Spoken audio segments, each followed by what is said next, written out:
with Indiana State coach Mitch Hannahs. Indiana State just beat Indiana 6-2 in a midweek game. Mitch, baseball is such a strange game. I mean, just when you think you got to figure it out, it teaches you a lesson. And your guys played as well as they have probably all season. You know, just talk about their effort and really good in all three facets of the game today. Yeah, I just talked to the team. I think that's when these wins are enjoyable. Is when every phase plays pretty well.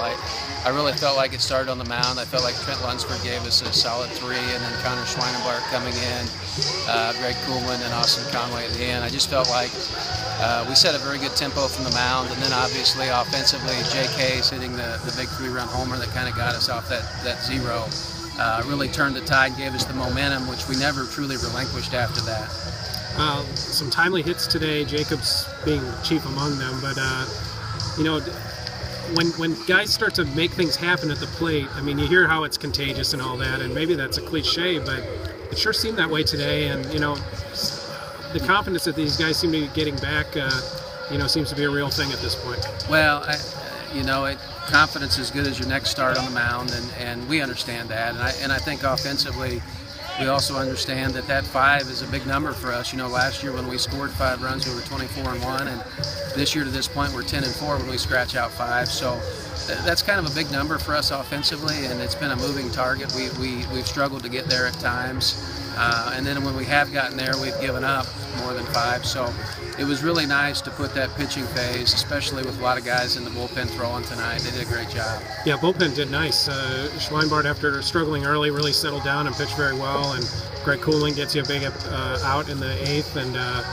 you know, just a solid pitching effort from top to bottom tonight. Yeah, and I really felt like we matched up well with our pen tonight with the breakdown of their hitters. You know, they had the left, right, left there in the first 4, and another lefty sitting in the 7 hole, so it kind of allowed us to strategically place those lefties. Andy DeJesus out at second base made a couple big defensive plays. His last diving play, or wasn't a diving play, where he went deep in the hole, was saved a run. And you know, you could build momentum off defense, and that certainly seemed to help you guys today. Absolutely. He had not just that play, he made a nice running play on the leadoff guy there in an earlier inning.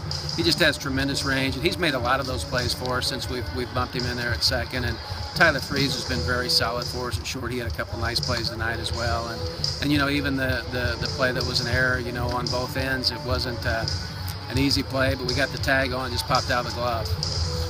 It doesn't get any easier. Of course, Dallas Baptist is #1 in RPI in the country, and their pitching staff is outstanding. You know, it doesn't get any easier in the Missouri Valley.